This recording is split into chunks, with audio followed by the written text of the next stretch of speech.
Muy bien, continuamos en la rotativa de la edición de hoy, sábado 26 de noviembre. Valery Vázquez de Velasco, Jorge Turpo desde Arequipa esta mañana con ustedes. A ver, de inmediato conversábamos con Darío Pedralio, él es analista político de 50+1, ¿no? A ver, vamos a intentar desentrañar qué se viene en el ámbito político en el país. ¿Cómo estás, Darío? Gracias por atendernos. Buenos días. Hola Jorge, hola Valery, gracias Hola, por la Darío. invitación. Sí. ¿Cómo entender la renuncia de Aníbal Torres, la designación de Betsy Chávez y cuál podría ser el probable desenlace? ¿Hay posibilidad de análisis de toda esa coyuntura, Darío? A ver, es una situación bastante novedosa y de alta incertidumbre, ¿no? Creo que lo primero que tiene que saber la audiencia es que no había ocurrido algo así antes, donde uno de los poderes interpreta una cosa, otro interpreta otra, tendrá que ser definido por el Tribunal Constitucional, porque además, a diferencia de lo que ocurrió con Martín Vizcarra, en esta oportunidad el presidente no ha hecho explícita la interpretación de la negativa fáctica, no es más bien una interpretación implícita. Ahora bien, ¿cómo entender esto? Yo creo que por dos caminos la actuación del presidente. Uno, me parece que lo que él busca es tener más herramientas para negociar. ¿Negociar qué cosa? Negociar su permanencia. ¿Cómo decirle al Congreso, bueno, ustedes me quieren sacar a través de denuncias, a través de vacancias, a través de suspensiones? Yo también tengo mi carta acá con la cual los puedo complicar. ¿Para qué? Para equiparar, digamos, la balanza. Ahora bien, ¿cómo responderá esto el Congreso? Es la duda que queda, ¿no? ¿Por qué? Porque el Congreso es el que ahora tiene que definir si se cuida y se guarda hasta que el Tribunal Constitucional defina y no niega otra confianza, o más bien pasa a la ofensiva también.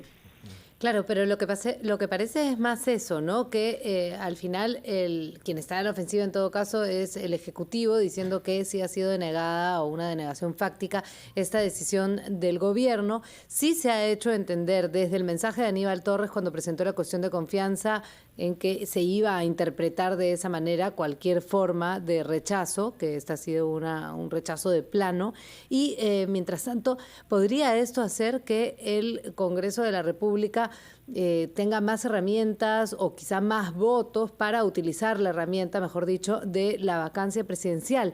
¿O tampoco se llegaría en el caso de que se vean en riesgo o amenazados de un cierre? A ver, no sé si ya tiene los votos, me parece que todavía, pero como dices, sí es posible que un Congreso que se sienta más acorralado, un Congreso que se sienta más en riesgo de poder ser cerrado, puede ser un Congreso con más incentivos para vacar al presidente. Es decir, antes de que me saquen a mí, yo me anticipo y saco a mi rival. Esa podría ser un escenario, sin duda, y esa podría ser una postura que tomen algunos parlamentarios que hasta el momento venían dudando o venían en oposición a la posibilidad de vacar al presidente. Pero hay que recordar que al final lo que quieren todos es quedarse, ¿verdad? Entonces todos estos caminos siguen siendo de alta incertidumbre y siguen abriendo escenarios que traen muchos riesgos para todos. Cerrar el Congreso para el presidente también implica riesgos para él. ¿Por qué? Porque no sabe realmente qué va a pasar, cómo respondería la ciudadanía, las Fuerzas Armadas. Sacar al presidente parte del Congreso también genera mucha incertidumbre para ellos mismos. ¿Por qué? Porque puede ser que al final tengan que terminar convocando una nueva elección general y se queden ellos sin su curul, ¿no? Entonces, de nuevo, estamos en este tira y afloja en donde sí, hay sectores que tienen claro que quieren sacar al presidente o incluso que quieren cerrar el Congreso, pero creo que en el medio está la mayoría que lo que están viendo, están pisando con cuidado y diciendo, bueno, ¿qué es lo menos riesgoso para mí? ¿No? ¿Dónde yo me aseguro quedarme? Entonces creo que todavía estamos en ese escenario.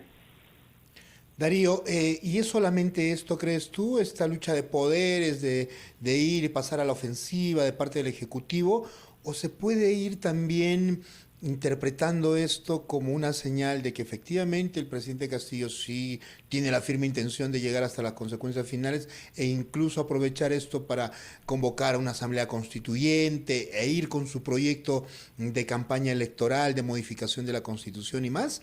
¿O eso está lejano? ¿Cómo lo analizas tú?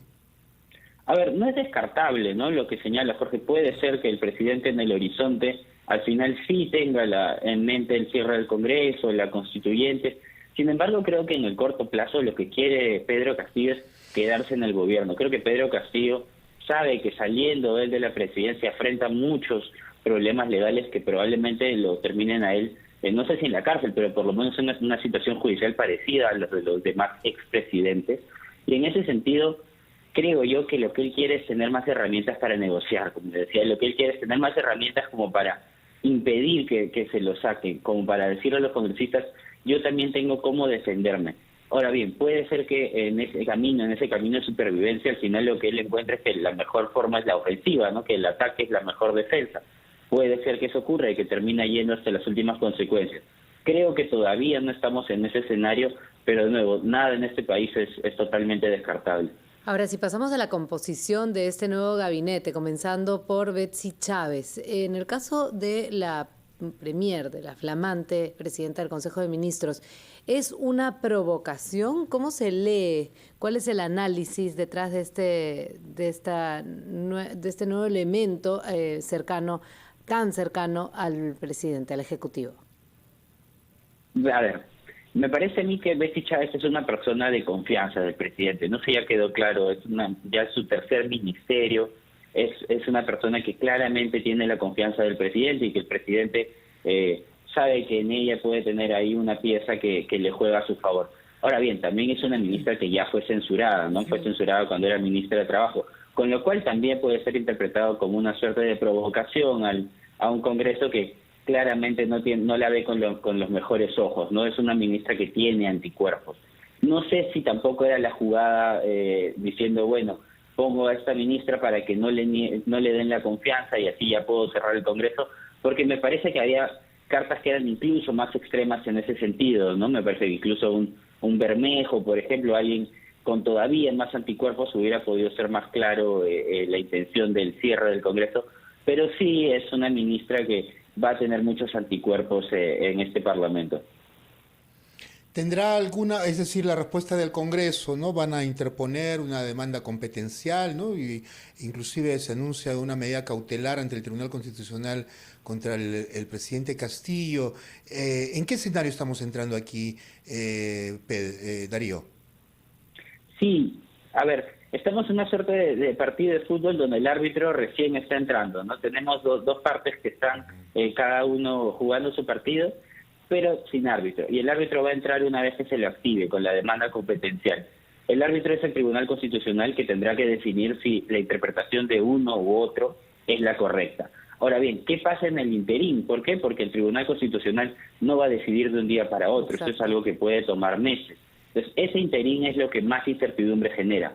¿Por qué? Porque hasta que el Tribunal Constitucional decida, el Ejecutivo puede tomar la decisión de poner a alguien, cambiar a Betsy Chávez y poner a alguien que sea sumamente confrontacional o poner otra cuestión de confianza por un tema que ellos sepan que el Congreso no se lo va a aprobar. Y eso puede llevar a una situación, la verdad, límite. ¿Por qué? Porque uno va a interpretar que ya, listo, ya puedo cerrar el Congreso, y el Congreso va a interpretar que no, que es la primera bala. Y ahí, ¿quién decantará? Bueno, en nuestro país históricamente han sido las Fuerzas Armadas, no necesariamente interviniendo, pero puede ser con una foto, o también ha sido la calle, ¿no? La calle saliendo y manifestando su apoyo a uno u otro lado. Por eso es que estamos en este partido donde los árbitros recién están entrando a la cancha, y esperemos que en el camino pues las partes piensen en el país y pongan por delante los intereses de los ciudadanos y sepan manejar esto de manera tal que no se ponga en peligro la democracia.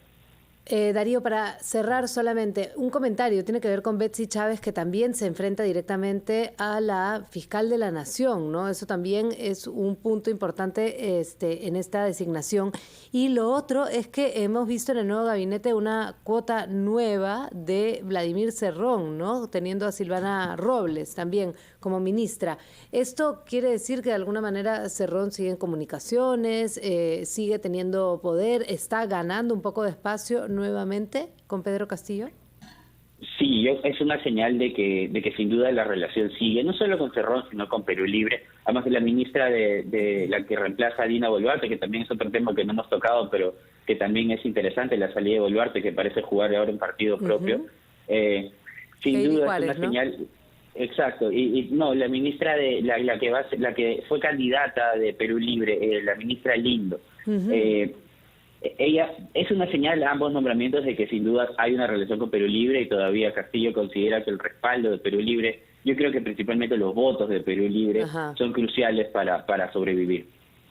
Muy bien. Bueno, vamos a hacer una pausa. Nosotros te agradecemos, Darío, por esta entrevista, por el análisis que, bueno, recién comienza. Vamos a ver cómo se desarrolla todo esto en la semana y nos reencontramos pronto. Gracias. Gracias a ustedes.